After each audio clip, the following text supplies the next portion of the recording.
What's up, everybody? It's Mr. Talkbox. Check it out. You need to like and subscribe. Come on and catch a motherfucker. DOA playlist. Let's get the funky. YouTube family and YouTube world, I hope everyone is well and blessed. I am back again. And oh yeah, before we get started, y'all please go and like and subscribe to the page. Please go like it. Hey, can I take please out? Because it's a tongue twister. It's a little hard to say. Man, you do it however you want to. Y'all go like and subscribe to the page. That's 2, 3. Y'all go like and subscribe to the page. Y'all go like and subscribe to the page. Y'all go like and subscribe to the page right now. Okay, that's 5. See, I have to say that because my producer, he's been getting on me about not promoting that part enough. So is that, we good? We good, man. It's so can I take please? Because if you try to say it real fast, dude, it'll kind of... Please is always nice. But yeah, please. Okay, I'll say please and thank you, right? Yes, sir.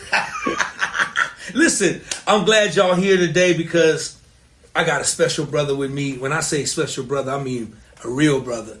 Brother's been in my life for over 30 plus years, and we still counting, and we still going, and I'm happy to have this brother. But before I say anything, let me introduce this brother this way. Y'all, check this out. Tokyo, Japan, Timbali.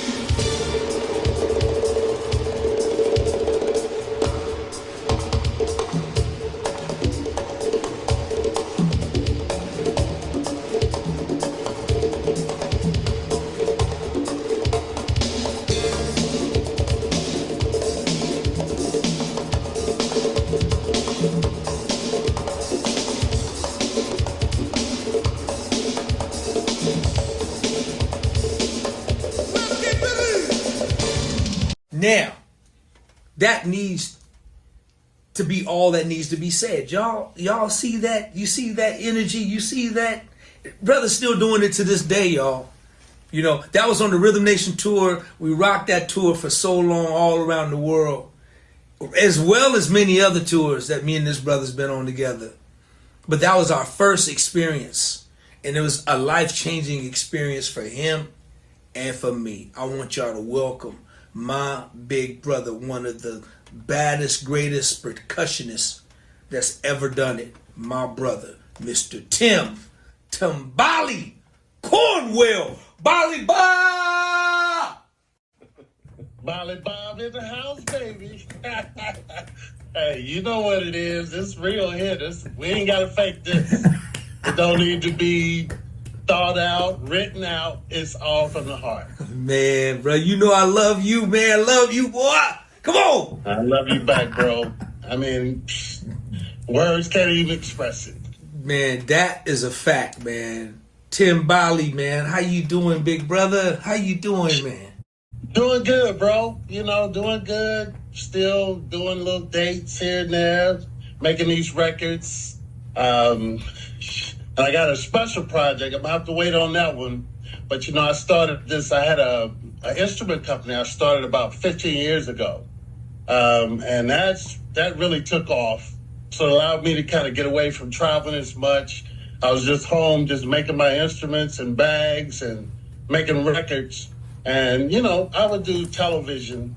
But for the most part, I had about 4 things that really worked.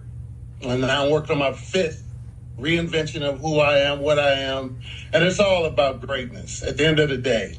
No matter what I do, I'm going to try to put the stamp on it that people are going to say, oh, that's different. That's way different. And the quality has to be excellent because without that, you just going to fit in. And today, we got to stand out, you know, and that's what I've always believed in terms of, you know, just, you know, as an individual, a musician, singer, I just think everybody has a voice. And if you're trying to be like the next man, well, guess what? They're going to hire the next man.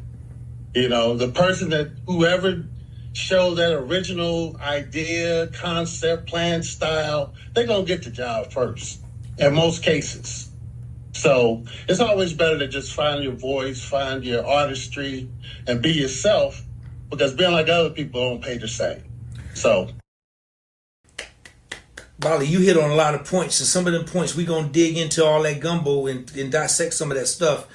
But that's one thing, you know, Bali. One thing I've learned from you, man, was you're great at forward thinking, man.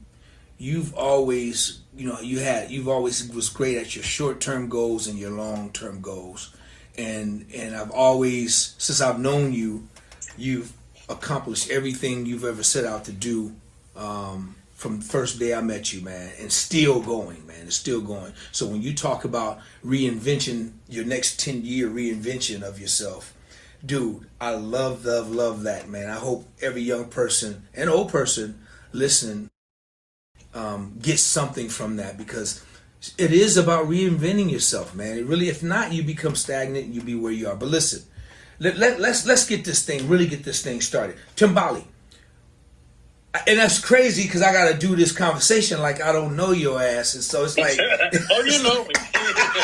but we just go pretend like this is my first time ever meeting this great brother. Where you from, Bali? I'm from Cincinnati, Ohio, and 40 years ago, I was used to playing in clubs. So this group Midnight Star came in the club. It was a jazz club, and the group was Midnight Star, and so they said, "Yo, we can't do our next record, bro. We want you to be a part of it." So I'm like, I ain't never done that on that level. Let's go.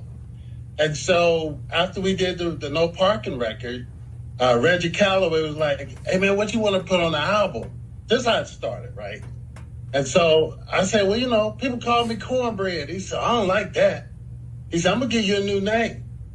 He looked at me, he was like, "Let me see, your name is Tim, you play percussion, so I'm going to name you Timbali, but we're going to spell it different. Instead of an E, it's going to be an I at the end." And so I'm like, okay, that'll work. What happened is the record sold millions of copies. So after that, I couldn't be just Tim Cornwell, I had to be Timbali. And that's followed me for the last 40 plus years, You know what's crazy? I have to take that back. I have to go back and apologize to people listening. I don't know everything, man. That's the first time I heard that story. I know. That's why I told it. I never knew that, Timbali. I never knew that. People like, "Are you a timbalero?" I said, "I'm a percussionist. I make music." But I am Timbali because my thing about making records or performing, it's never about me. It's always about the music, And I believe, and I know for a fact that it needs to go back to that. Make it about the music. Because if the music's great, you're going to be great. But if you're making it about you, it's not so much. Because it was always done in a group form anyway. And so, you're going to stay, if the music is tight. That was the one thing I loved about the Rhythm Nation band, because we all were stars in our own roles. And as a whole, we were like a fist. And we like knocking people out. That was our goal every night. We going to knock it out. We ain't just going to play. And it wasn't about one of us. It wasn't about two. It was about all of us. All right, Bali, hold on. I got to stop you, man. We got to remember, man. I know we got to pretend like we on an interview, man. You just running all the thing and all down the line. At the end of the conversation, we got to set people up to that, Bali. I know it's just me and you talking. You acting like it's just me and you on the phone like we do for hours. Bali. Yeah, we go up hours. Hours. Bali, come on, man. Rhythm Nation came 30 years later. Let's go slower, man. I want to keep you here at least 15 minutes, man. Well, it's been 30 years too, so I got another 30 years to add to that. There you go, man. Yeah, so, but Bali, after that, let me slow you down, man. Let me back you up. Let's back up a little bit. So you're from Cincinnati.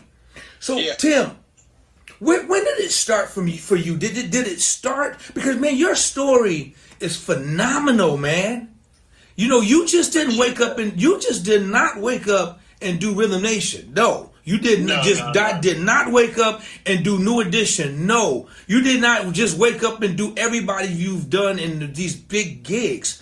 Man, your story is phenomenal, and I gotta let people in on that, right? And for you guys who don't know, you guys can Google this man, look at his Wikipedia, and get his whole thing, man. But Bali, did it start with percussions, or did it start with drums, or where did it start? It started with percussion. I've been a percussionist my whole life. I think when I was 7 or 8, I started playing. I got a set of bongos, like $9 bongos. They didn't even have tuning lugs on them. You had to put them over the stove to get them rolling.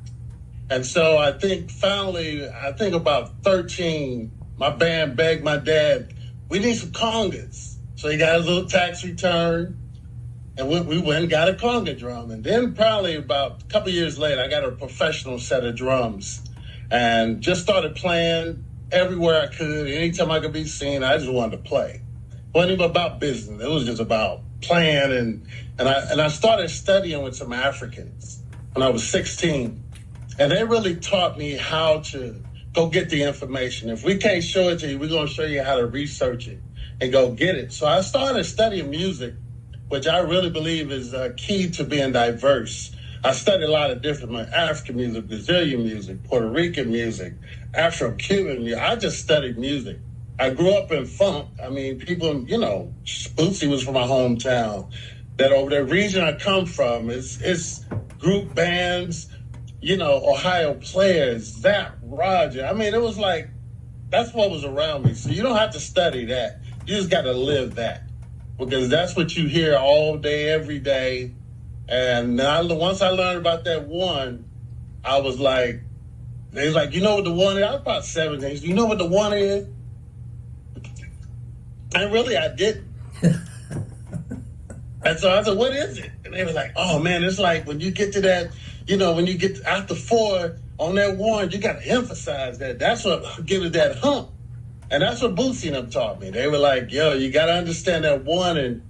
And then, we were doing these records. I worked for Midstar Production. And those guys taught me about how to feel the music. Making records is a touch. It's not, playing live is one thing. Making records is a completely different part of your brain. So you got to be able to incorporate both. And I think the best can do both.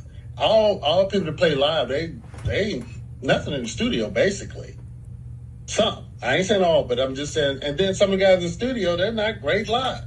But when you can do both, it makes you more valuable. It gives you more options for people to hire you in different situations, and and the main thing I think is just being well studied. I mean, if you're going to be a professional, you got to invest in that part of your career in terms of being able to read, being able to play on the fly. Because even when we do television, it's a lot of reading, but it's times they say, "Oh man, throw that away, let's play."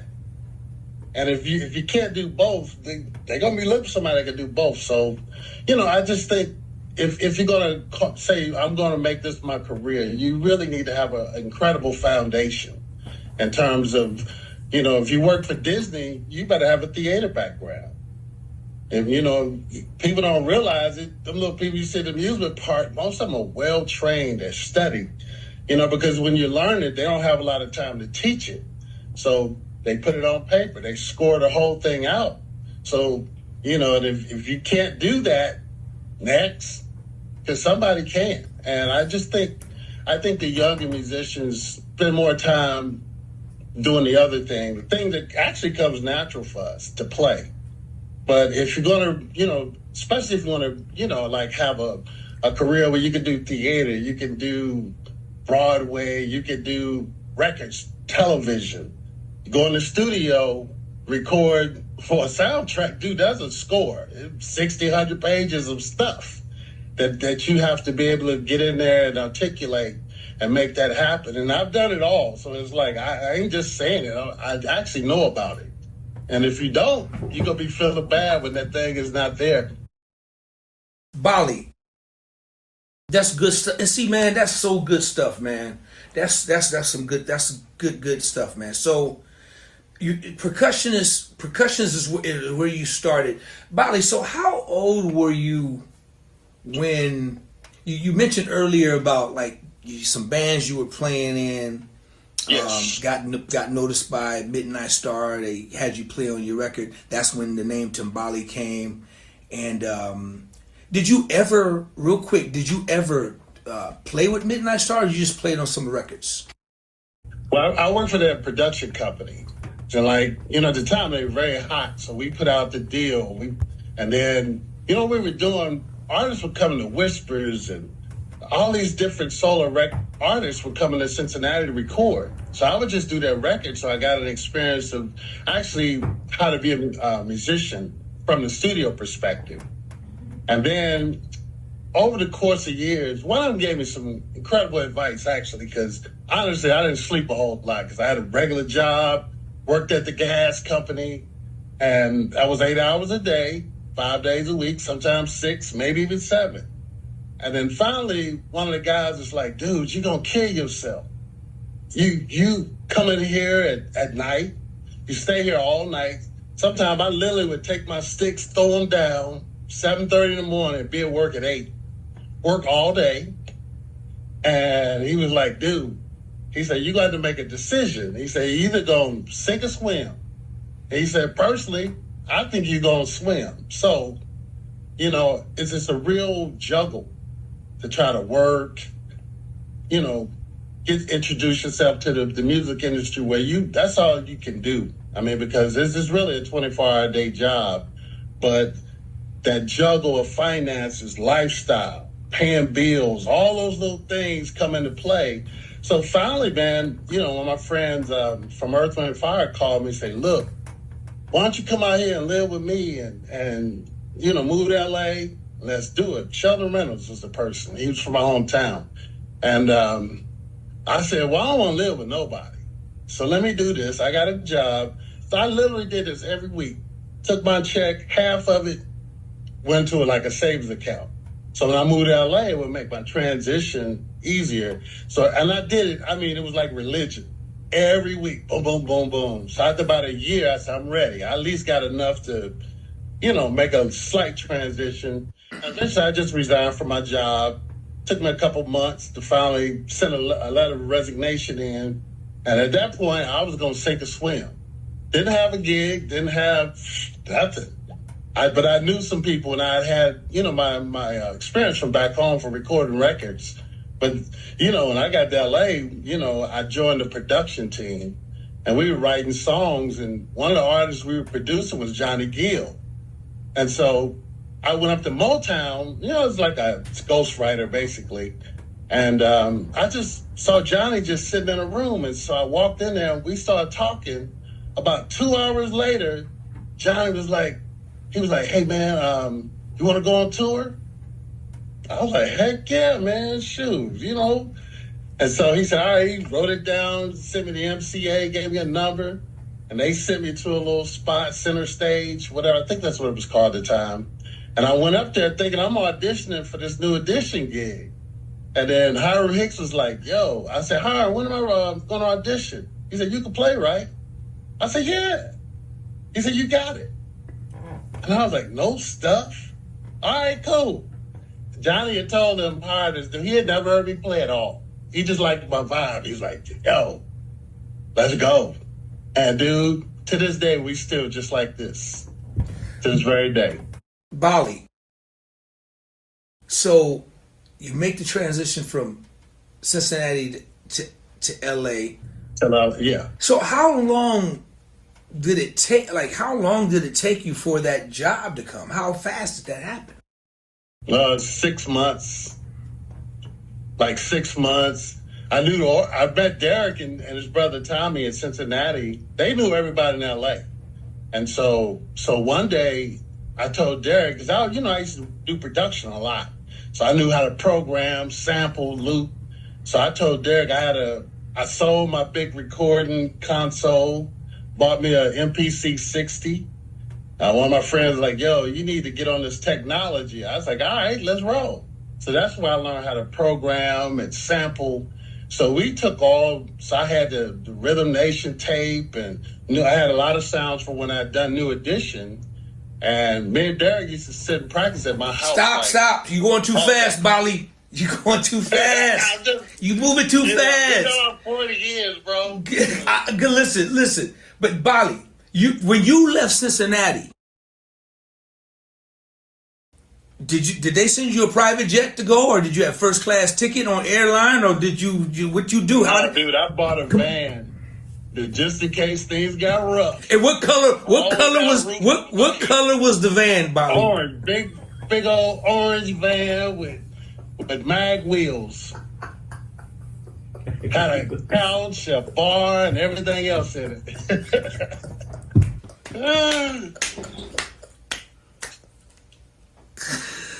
I'm just laughing because if y'all would have seen that van.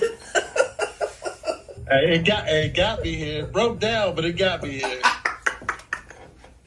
Man, Bali.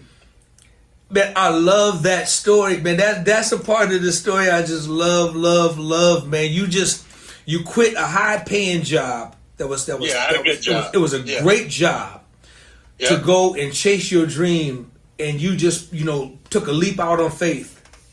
And you said you was gonna swim, sink, or drown. And you end up swimming in less than 6 months, man. It took about 6 months. That's the kind of faith, man. Bali, I've always, man, admired about you, man, because, brother, your faith has always been super strong. So now let's get back. Now, the first gig was New Edition. Was it New Edition or Johnny Gill? Well, actually, it was Vesta Williams. Oh, it was Vesta Williams. Okay. And I wasn't even playing percussion. I actually was Derek's drum tech. And, the production manager was my roommate. And he was like, man, I'm going to do the sound and production. And, we got the band. And then you could help me out on the crew.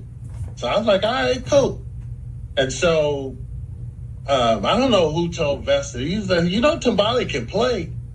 And Vesta is the one, she'll be like, well, let me see. And so I started playing. She said, oh, no, you got to be on that stage with me. And so I was setting up the drums, percussion, playing. And eventually, unfortunately, it was only for a short period of time. It was a couple months, and then that allowed that whole New Edition situation. I just happened to, run into Johnny, and one thing led to another. And, go from there. So Vesta Williams was the first thing. Was you dealing with Rick Camp at that time, or who was over there? Yep. Okay. Yeah, so Rick was over there, Derek, Tommy, Corny, the whole crew. Eric Daniels. Tommy. What a band, man. What a band. Yeah, we was out there smoking. what a band. Great band, man. So then New Edition. So it's basically, because I know how close you and Johnny Gill, you guys are close, man. So that's when y'all relationship kind of established right there? Is that the time when you guys really connected right there on the New Edition tour? What tour was that, Bali? That was the Any Heartbreak tour. It was like about, probably the latter half to 3/4 of the tour, because they were changing bands. And they brought in, all the New York musicians and myself and Rolf Hawkins, And of course, one thing leads to another. Johnny, when his solo record was about to come out, and he was like, yo, you got to roll. And then LSG, each person, all the three artists basically had, they could bring one or two musicians from each band. Keith's band, Gerald's band, and Johnny's band. So Johnny said, look, just give me Timbali, I'm good. And, Gerald brought who he brought. Keith brought who he brought. And the crazy part, when that ended, Gerald was like, yo, man, you want to roll with me? We're talking about Gerald Levert, just so we make that known. Yes. Yeah, he was like, come on, man, roll with me. I was like, all right, let's go. And I'm saying, so it was a lot of that, because a lot of times, it's the same promoter. So the tours happen like in sequences. Back to back to back to back to back. Yeah, boom, boom, boom, boom, boom, boom, boom, boom. Woo! Woo! 15 bus tour, 16 diesels. 6-9 months 12 months. You know what I'm saying? Yeah, That's when it was weeks. not weeks, Not baby weeks. boy. Not that what they call. I mean, look, people now call like weekends tours. I like, would y'all stop saying weekends or tours? Because they're not. They are weekends. They're one-offs, basically. So stop thinking you're on tour when you out playing. This is just me talking. I agree with you. Yeah, just because, dude, a hit record back when we was really doing our thing, a hit record was good for a year to 2 years. Not weeks, years. And you could work, and that's why you can actually make a living just off touring. I feel sorry for the people these days who really trying to make a living, especially musicians. I mean, the artists, they make what they make, but as a musician, background singer, you can't make a living off, a month. Because there's 11 more months you got to account for. And if you don't have those multiple streams, what you going to do? Because believe me, that mortgage, that rent, it's due every month. But let me say this. Let me say a fact. Just to sum this up. I have a lot of young brothers and some older, but a lot of young brothers in this new millennial generations that are out there working. And don't get it wrong. It's a blessing. It's a blessing to be working. Yeah, always. Right? Number one. But at the same time, a lot of these brothers are getting robbed to death. Robbed. Right. So my advice is, do the work. Make it about the work. Make it about the love of the art. The money will definitely come. What Bali is saying back in our day, in our time, and I'm not trying to sound like an old dude, just giving you a fact that tours ran consecutively back to back to back. That's a true fact. And we would tour for 3 to 18 months at a time. It was just that kind of thing. Yeah, and the money back then was spectacular in an economy that was nowhere where this economy is now. So that's just a fact. So I pray for my young brothers, man, and my older brothers who are out there doing it, because it's a blessing to be doing it. All right, it's a blessing. I'm proud of all of y'all, but at the same time, hopefully it'll change and get better, and everybody will be treated, even if it's not treated right. Treat them fair. Treat them at least fair. All right, let's move on. Listen, Bali, let's get to your thing now, because I really want to spend a minute before I let you go on one of the greatest situations, man, that we would ever was a part of, man. Right. Was the Janet Jackson Rhythm Nation 1814 tour, man, and that was a spectacular moment for everybody on that was a part of that organization. Janet, thank you, my sister, for the opportunity. Chucky Booker, thank you for the opportunity. Chuck. Every Roger Davies, thank you for the opportunity. Every Craig, everybody, thanks everybody. But Bali, that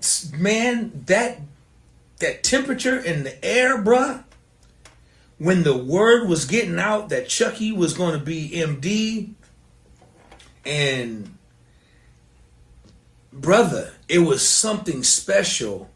At that time, I was playing with Karen White at that time.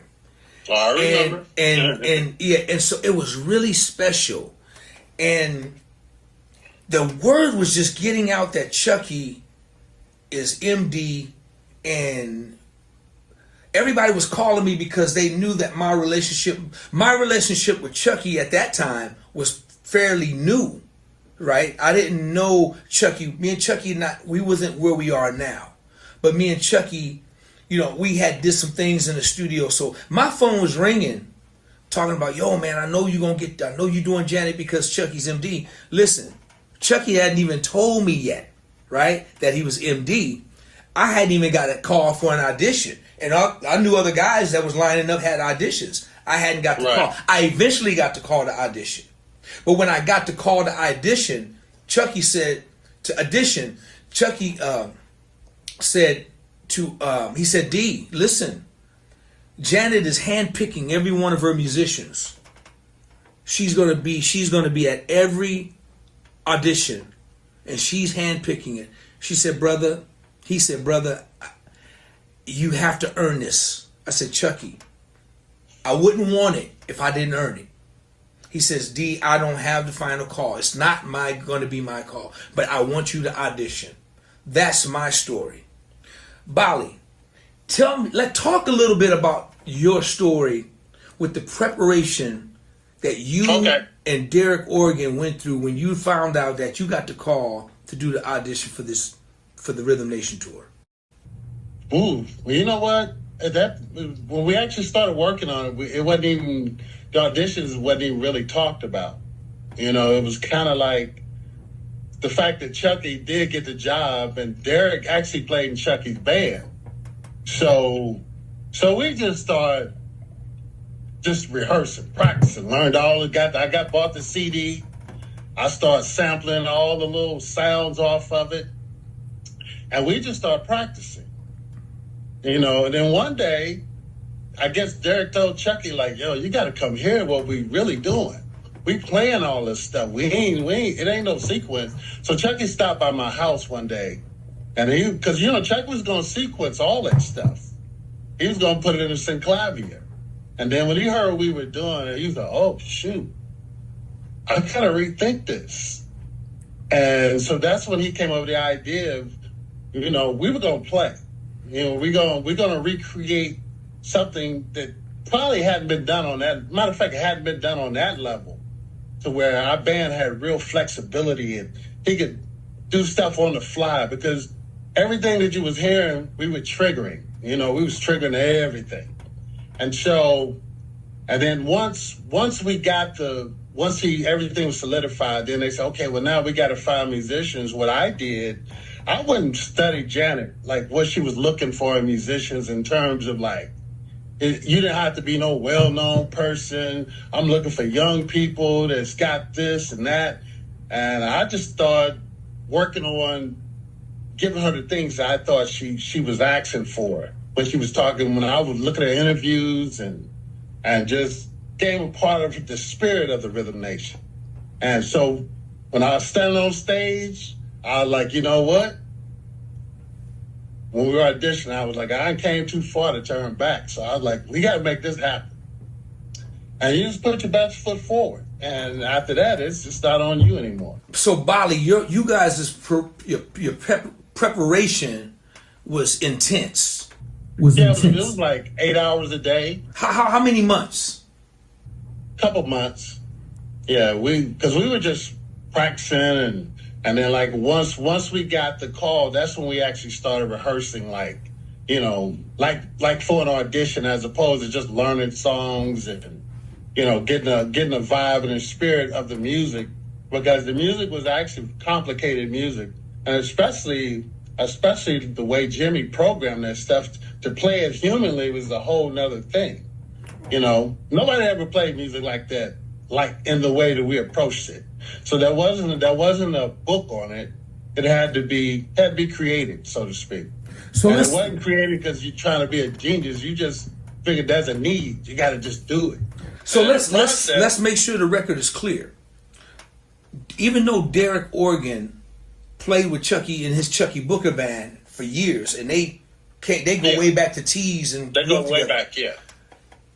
Derek still was not guaranteed a job, nor was Timbali. No. They had to earn a job. No, they had to show up and do their thing, earn the job, and they did hella preparation for the gig. Because I'm not even going to talk about the tour. I want to talk about before the tour. I'm going to talk about before audition. The prep, yeah. During when I heard you guys, because I didn't audition with the band you guys did.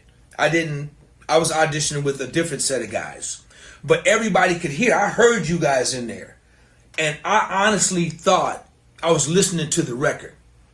I was in the lobby. Everybody was in the lobby just going crazy. It's like, wait a minute. Okay, so are we listening to the record? You know, and I'm like, and Bali, I didn't know you. We hadn't met. Yeah. We we hadn't met. I don't think we had met. We probably just passing, right? Just Yeah, 'cause we passing. were on tour. I think it was Karen White, New Edition, did some things. Exactly. But My it bad. was There you passing. go. You're passing. You're Yeah, passing. you're passing. But I definitely didn't know you like I know you now. You know. Right. So, but I'm listening. Everybody was ear hustling, man, listening to you guys play the band, because I think you guys were like one of the first bands. We were the first. We were the very first. The bands that put together, man. It was you, Derek Organ, Tommy Organ, Cornelius Mims, Rex Silas, and Chucky Booker. Yeah, correct. Rex. Yeah, that's right. So everybody just was in the lobby, like, and I'm talking about the audition went about 3 or 4 days. It went for a few days. Yeah. And everybody from all over was it was a kettle call, man. It was crazy. So I said, man, these jokers is killing. I mean, it sounded like the record. I'm like, are they playing the record in there? Man, y'all was so tight. You and Derek, man, was so tight, man. In the preparation, man, you could hear the detail and everything, Bali. Right. I mean, where you sampled all them sounds from a CD. You didn't have the stems or the masters. Go ahead. No, it was the stuff we wound up using on the tour. It was really crazy. So some of the stuff that you did with New Edition, well, I guess those same producers. Yeah, we had some of the same. So I had some of the sounds from New Edition, brother. But that stuff was crazy. But I know you guys sampled some stuff off the Rhythm Nation record. Oh yeah, we had to, and it was phenomenal. Yeah. It was crazy, man. So the thing about it, and I want to get to this because I want to make a point. When it all was said and done, you, Derek, Rex, Chucky, you guys was the first call guys. You guys made the first cut, period. Correct? I believe so. I mean, you never know because of the behind the scenes. I know Tommy did not. No, Tommy did. You guys made the cut. Tommy didn't make the cut. Yeah. Tommy didn't make the cut. Cornelius didn't make the cut at all. Right. Right. Oh, I forgot about Basil Fong. Basil was playing with y'all. We had Basil. Basil was already a first hire. He didn't have to audition. She hired him in the band. So then when it was all said and done, it came down to the bass chair and I think that was it. The bass chair. Dave Barry got the call a little later. He got the cut. Dave Barry got the cut on guitar. Tommy didn't get the cut on guitar. So they had the guitar chairs sewed up with Basil and Dave Barry, correct? Right, that's correct. And then it came down to the bass chair. And when it came down to the bass chair, I remember doing my audition, and I know I felt good about my audition, but I hadn't got the call. So I hadn't got a call for about a week or so, and I figured, well, maybe I didn't get, maybe I didn't get to get, yeah, maybe I didn't get to get, no, I didn't get the call right away. I didn't get the call right away. I don't even know if you know this story. I'm gonna share it with you. Wait, man, of course you know it because you were there. You played. So about a week or so, I get the call. Chucky calls me, says, D, you got the call, but it's between you and another bass player. Man, you'll come on back and just do the same thing. She really likes you, blah, blah, blah, blah, blah. But there's somebody else they're looking at as well. I didn't care who it was. I didn't try to figure out. There were the bass players from all the bass players from LA went out for the gig, but it didn't matter to me. I was thankful that I got a call back, that she liked me. So when I go back, you know, Tommy Organ walks in the room with a bass. You remember that? I don't. I don't remember that part. I'll never forget it. Tommy Organ walks in the room with a Music Man bass, and I'm looking at Tommy. I'm like, what's up, man? He said, D, man, you know, my audition on guitar didn't go good. Something happened. I think he had some technical problems with his audition, what kind of threw him off. He said, so, you know, talk to Chucky. He said, man, I'm just trying to, you know, get a gig. I said, cool. So Tommy auditioned on, Tommy was the other bass player. I didn't. Damn, I don't. That's crazy. I don't remember that. You gotta I remember. the guitar part. I remember that. So yeah, that would happen with Basil. But so Tommy was the other bass player, and so Tommy auditioned first. Then I auditioned. We auditioned with y'all. So that's my first time playing with the first team. So I hadn't played with you. I hadn't played with Derek. I hadn't played. Dave Barry wasn't a part of this audition, but Basil was. So Dave had went back to Minneapolis, I think. But I got a chance to play with the guys because man, the drummer I played with in my audition, it was tough, man. So I didn't know how that was going to be. But I'm thank God that we got gauged on individual, in the visuality.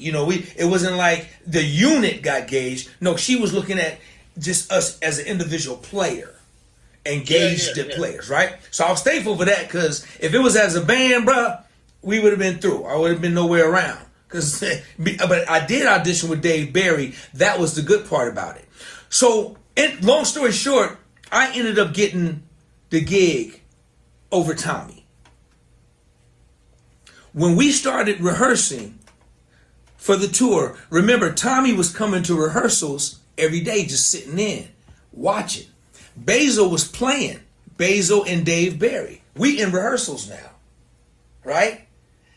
And yeah, I remember that part. Jimmy Jam showed up to rehearsal. You remember when Jam came to rehearsal? Yeah, I remember when he came. He walked around each one of us. Rocked around each one of us, man. It was like, one of us. And bro, I'm telling you, I was nervous as all get out, man. I was like, oh, Jam is standing right behind me. And I was like, oh, God, please. Don't let me. I should have wore a diaper to rehearsal today because I'm about to doo-doo on myself.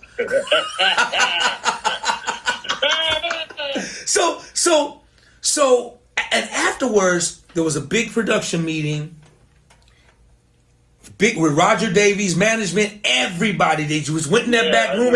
We were at Leeds rehearsal studio. Yeah, there you go. That's it. And they went in the room, and they was in there for a couple of hours. And they came out. That long? Yes. They came out. We were sitting in. Then they called Basil in the room. Basil wasn't in the room no more than 15, 20 minutes. When he came out, he was in tears. Right.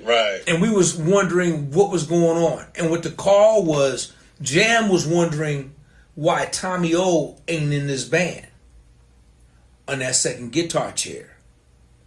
Jam was the one who made that call for Tommy O. I'll never forget the night we did that thing at Arsenio Hall. Remember we did the Arsenio thing where we sketched it and he came into our rehearsal. Tommy showed up, man, and I saw him. And he came straight to me and said, D, I got the gig. I will never forget that, man. That's a moment in time I will never forget. Mm-hmm. That's when Tommy got on the gig. I'm saying all this to say, man, because there's still a lot of chatter out there, Bali. I don't know if you know it or not, but about the bass chair and that I didn't deserve the gig, that I didn't earn the gig. Let me say this. Bruh, yeah. That I didn't deserve the gig. I didn't earn the gig. No, you deserved it. Chucky called Chucky, I was supposed to be on the gig. We was all the band. We was a unit. Whoa. Chucky didn't call me. Blaming Chucky. All this BS, man. And it's still floating around, bro. And it's so disrespectful, man. It's not tasty. But where it's coming from never liked me anyway from day one. It's okay. And I don't give a damn. It's all right. I could care less. But I want to let everybody know that every inch of the gig, every inch of the Rhythm Nation tour, I earned every inch of that gig, every inch of it. And so all this other chatter, they can go kick rocks and do whatever they got to do. Well, let me say this. When I heard you play, of course, we all know people, so of course you're always going to gravitate to the people you know, right? But when I heard you play, I heard more than a bass player. I actually heard an artist. Like you took bass lines and turned it into art. That ain't easy to do. Most people strive to sound like an individual, to stand out being a bass player. I mean, they're notes, but it's the language that you spoke was so different than anything that I had heard. And when you mix that with Chucky you got a completely different sound, bro. And it's something that even the records didn't have. It was a nastiness that even the records, as bad as they were, the way you finesse the stuff on the bass was very unique. And I ain't heard it since, to be honest. And I've heard a lot of the bands. I mean, because it was a formula. And when you have that, I mean, you know Stanley Clarke, you know Larry Graham when you hear him. I know DOA when I hear him. I ain't even freaking gotta know who produced it. I know your sound. That's an incredible quality for any musician. You got a sound, bro. You ain't gotta be like nobody else. You just be yourself, and that's a blessing, bro. And you definitely have a sound, bro, and it's a great sound. It ain't regular. It ain't that regular about it. Bali, man, I apologize for ranting off on your conversation, and this is your day, but I just think it makes no sense, man, for cats who's in their 60s, and I'm damn near in my 60s, you know, it just to be dealing with silly shit, man. It's like, you know, it's still crazy. It's pathetic to me, man, of some of the stuff after all of these years that I still hear and see cats on interviews, and don't even mention my name, bro. Don't even mention my name. Oh, you already hired some guy, you know. And I'm like, man, you know, it's all good, but it's just like I got my own platform to where I can tell the truth, and you know, I can back it up because you know I got 7, 8, 9 guys that was part of that band and organization, including the artist. Okay. You dig what I'm saying? So yeah. So I just wanted to set that record straight, man, because you know it bothers me. That's the one thing that just bothers me, man. Whenever I see it, I'm like, brother, pick up the phone and call me. Let's talk about it. Let's go have some coffee and then talk about it. It's all good. And it makes so bad is when I first moved to LA, it's brother I admired, still admired to this day. One of the greatest to ever do it. But I'm not gonna let you shit on me, bro. It's not gonna happen. No. So listen, here's the other thing, man. Let's move on, man. Listen, I'm so thankful for that because Timbali, that led us to doing New Edition, Home Again tour. That led us to doing so much stuff, man. Playing with Chucky, playing on some of the records, man. Just doing University. It just led to so many things. So Bali, over your career, man, when did you say, I've played for everybody in the world. I've done everything. I've traveled around the world. When did you say, it's time for my next invention? When was that time for you, bro? Well, it's two. I did a show. I did a BET. I used to play in the BET Awards. I used to do all the award shows. And then one night we did something I was on the stage with Prince, Stevie Wonder. That was the one time I actually walked up and around and said, damn, dude, you in it. And then the next time was like, you know, my daughter's about to go to college. You know, I was working with Maxwell. And then they were like, you know, I've been with him like 9 years, on and off for 9 years, you know, whenever you make a record, we do it. And so we had just done like Tonight Show or something.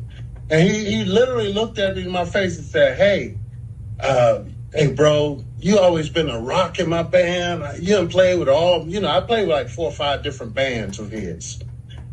And then, so of course I took it with a grain of salt. Then about a month and a half later, I get a call from the MD saying, hey man, Maxwell want to try something different on percussion. And then I'm like, well, dang, necessarily go with what he said, but what am I going to say? If you want to try something different, then hey, you gotta try something different because I've been there 9 years and it is what it is. And this is right when my daughter's about to start college, and I'm looking at my house, I'm looking at all these bills, I'm like, what the heck am I going to do? Because I had basically prepared myself for the next 7 months. I had a 7-month schedule. And at that point, your life is in God's hands.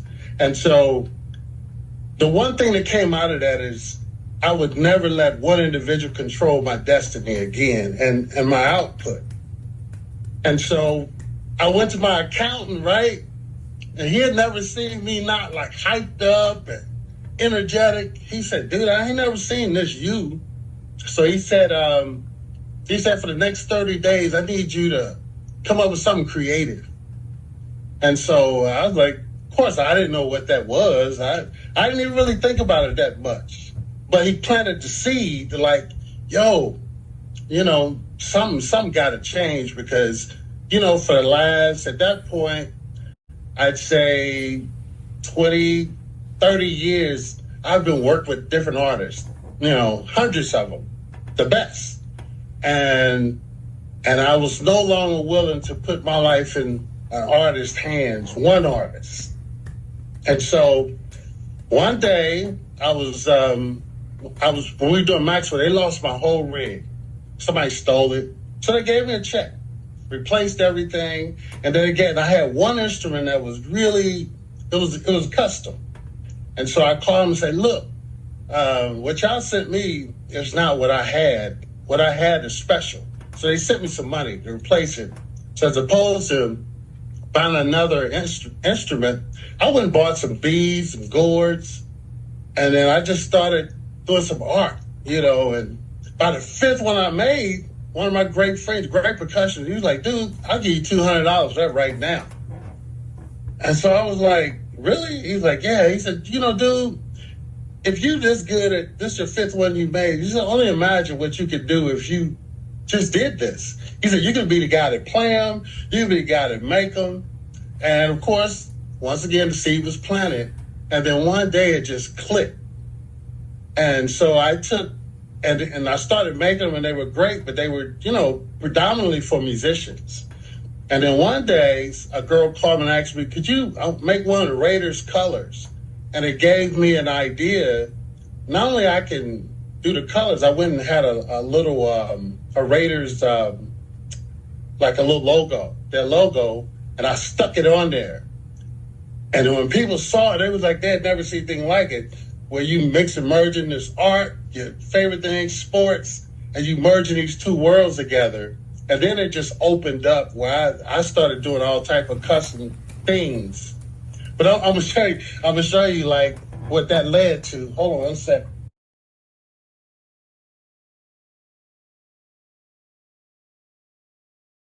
Can you see this? So now this is not a logo. This is where I actually burned it in, stained it, and it's very detailed if you look at it. I mean, it's like exact. And so what I did, I just kept evolving it over the years. And then at that point, I started taking control of my own destiny because I was actually working for myself. I was at the house. I'd be in here. I make my records. I make my things, my gourds, and it allowed me not to go on tour for almost 10 years, maybe even longer, because I was that busy. And then I started making customized bags. And the whole time, I never stopped playing music. I was doing television. I was doing records. I was doing corporate jobs, you know. And then finally, about 3 years ago, Eddie Levert called me because I worked with his son Gerald for a long time. And he was like, yo, I'm about to do my farewell joint, and I want you to join me. And I went out with Donna Ross for about a month. And that 10 to 12-year period of where I just kind of stopped doing big tours and just started running my own business. And so I said, all right, I'll go out and see. And that was 3 years ago, and I'm leaving in a couple of days, you know, just because now it's down to like 25, 30 shows a year. You spread it out. It's not taxing. It's like, you know, you still stay connected and relevant, so to speak. But the bottom line is, you know, I got 5, 6 different streams of income that keep this whole thing running a certain way. And that's never going to stop. Bali, you got 10,000 people right now standing up for you, brother. This is standing O, man. Because you're a very successful musician. The film and television stuff that the years you spent with Ray Chu doing a bunch of the awards and the ceremonies and everything. Yeah, all kind of stuff. Yeah, it's just so much, man, to even mention when you got in. And then, man, I forgot about the run we did together with Lionel. Man, I had that when you were in that band, bro. you came after Taku, I think, right? You kind of came Yeah, after came after Taku, Yeah, yeah. man, brother, that band was so crazy, man, and that brought us back together. And Chucky, Right. man, we had so much fun even doing that, man. So, brother, man, I'm so glad, man, that you came. And I've been trying to get you on for a long time. I know you've been busy. Yeah, we talked about that. Doing Hey. doing the OJs and doing everything you're doing right now. But man, I'm just really proud to have you as my brother, man. I mean, but we can go. I literally, you guys, we can go a year without talking, and when we talk, we on the phone for 2 or 3 hours, like like we've been talking it all the time. like we doing right now, just rambling. Yeah. And we can talk about a bunch of stuff, but man, listen, Bali. So besides the OJs that you're still doing, you still doing dates with the OJs, Bali? Yeah. Spot We got dates. one this week. Okay. What else? What else is Timbali doing? Let's talk about what's getting ready to happen with your percussion jam pack, your loop pack, man, your sound design. I have a loop pack. It's called Bali Sauce. And, I've done, close to 300 records. And so what I do, I basically take loops from each record. And dude, it's crazy. I actually used one this week on a song I had to record with somebody just to try it out. It was incredible. And because it has, you can lay that stuff out to make it feels live anyway. But it's beautiful, man. It's one of the things I'm most proud of. I can't wait till we put the Bali Sauce out. I'm almost there with everything. I'm doing the one shots now, and but I got over 700 loops done already. So it's time to put that thing out, and please, y'all, put it in your library, because if you want that Bali Sauce, it's coming. You want that Bali sauce. You want that too. Hey, you know what, Bali? You want that. Bali, I get to say that I'm officially one of the first ones that got a chance to tease a little bit of the Bali sauce. If y'all go check out my Boogie Wednesday, like with Boogie Janet Jackson, when we doing Black Cat, I got me and my boy Timbali, got some Bali sauce in there with me, jamming with me, my brother. Man, listen, man, Bali. Before I let you go, I gotta ask you this. You got 4 percussionists that you're going to put on your Mount Rushmore. Give me your 4 percussion players that you're going to put on Timbali's Mount Rushmore. Oh, yeah. Well, first of all, it starts with the records. That would be Paulino da Costa. And then you go both records and live performers, probably Bill Summers.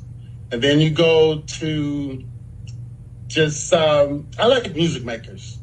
You go Leonard Gibbs, and then I would say if you just want to go to an all-out master conguero, probably Giovanni, because he does stuff that nobody else can really do that well.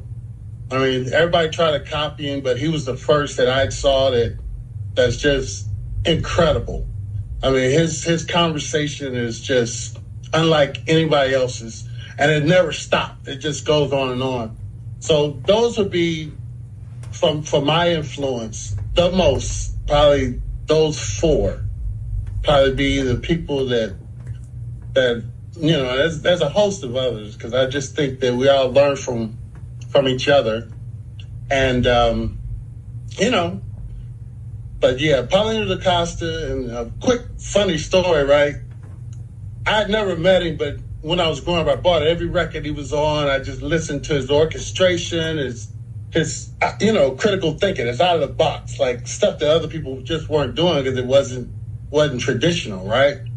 And so when I met him at NAMM, I introduced myself, and he was like, "Dude, I know who you are." And I said, "Well, let me just say this." I said, when it come down to it, 75% of the formula that I use is from listening to you. Dude, the brother started crying, dude. I got teary-eyed. I was like, and then he told his wife, get the camera. I want our grandchildren to know that people like this dude really respect me at a level that I do it on. I said, dude, you the Bible. You are truly the Bible as far as being creative and just making records. The stuff that he did, dude, is still, nobody's been able to touch it. you know. And I wanted to be the next dude, but the music just changed. But, you know, it's great because sometimes if you can't beat it, you join it. And that's why I created Bali Sauce. You know, so even if you don't know me, you get this library, dude. It's going to be the funkiest stuff you're out there, period. You know, and it's going to be all kind. It ain't even close. Because I hadn't heard what's out there. This is going to be a whole new thing. Bali, listen, I tell you what, bro. Listen, you are that dude. So I get to have my pick at the end of everything. And I'm definitely, man, putting Timbali Cornwell on Mount Rushmore with his other four choices because that's a brother, what you do, Bali, man, is incredible. What you do for a band, you know, man, you are the thing that just brings the color to a band. And it's not even funny, man, how important that is to know what that is. First of all, everybody think, you know, you playing some congas and you percussions, right. And they think you ain't doing nothing. Sit your ass down. But Bali, man, you're magical, and not only with acoustic percussions, but all the electronic stuff, man, bruh. The stuff that I seen you do, and which you every band we were a part of, from New Edition to Janet to Johnny to Lionel to everything, man, brother, you make a difference, man, and so that's why I'm putting you on my Mount Rushmore, brother. And I'm not saying it. I'm not saying it because I love you and you my brother, but you, man, you are definitely one of the baddest to ever do it. Your story is phenomenal, and we just touched on it, y'all. I need y'all to go look this brother up, go Google him, follow him. Timbali, tell everybody how they can reach you, how they can follow you. Well, I got, I'm on Facebook, Timbali Cornwell. I'm on Instagram. Those are pretty much the two that I operate on the most. And if you want to see my art, especially on Instagram, it's just like my latest and the greatest. I also have a website, www.danceshakers.com. If you want to see the specs, the pricing range, and all those things. And yeah, those are the main three sources of the easiest way to get me. But look, I'm everywhere. I ain't hiding from nobody because I'm trying to just give a product to the people that's a great product. I don't take not one bead lightly. I really don't, and that's why my product is what it is. And you know, I've actually, it allowed me to stay off the road and live a normal life, so to speak. And but still stay connected to the arts, because that's important. Because if you have art in you, art has to come out, and if it don't come out, then you'll go crazy. One way or another, you will not be complete.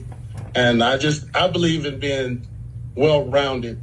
You know, that's just who I am. Is what I am, and you know, that's what it is. Bali, man. I appreciate you, man, and let everybody know the correct way how you spell Timbali. It's Timbali.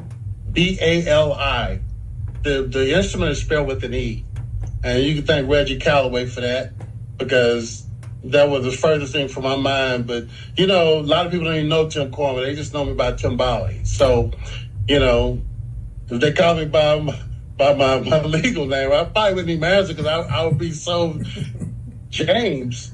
Oh, hey, what's up? My name is James. One more time for the spelling, Bali. One more time for the spelling, bro. Timbali. Okay, y'all don't forget that, because it's spelled with an I.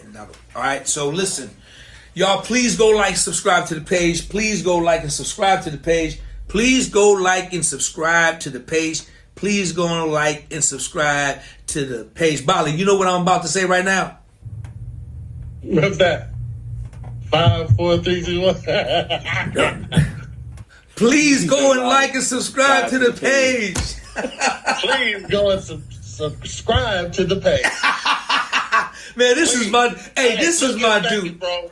You know what? It actually feels like we're on the phone, and that's how I'm gonna play it, because at the end of the day, interviews are interviews. This is a conversation, and I'm glad you slowed me down, because I got 40 something years of stuff. Ain't no way I can squeeze it in 10 minutes. Dude, we can talk all day. All we day. Scratch the surface. Man, brother. Hey, man, y'all see his character, right? Hey, think about what that character was like 25, 30 years ago. I'm telling you, it was on steroids. Oh, yeah. Yeah, well. Slick Bali. I forgot about that one. Slick Bali.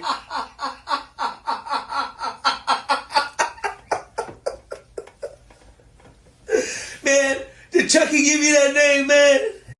Chucky gave me that name, yeah. And I damn sure know why. Slick Bali. I lived up to it. Man, we got to go, man. Listen. Y'all, listen, wait. No, wait. Thank you. Thank you, bro. No, listen, brother. No. You are my dude, bar none. No, man. Thank you, man. Thank you for your time, big brother, for real. I know how busy you are. Listen. Love you, man. I need all y'all to show your love and your support and give it up for my real big brother. Y'all don't know. This is my dude. This is one of them ones. This is one. He ain't sitting next to the one. He is the one. Y'all show your love for my brother, Timbali, Cornwell, Bali Ba. I don't mind.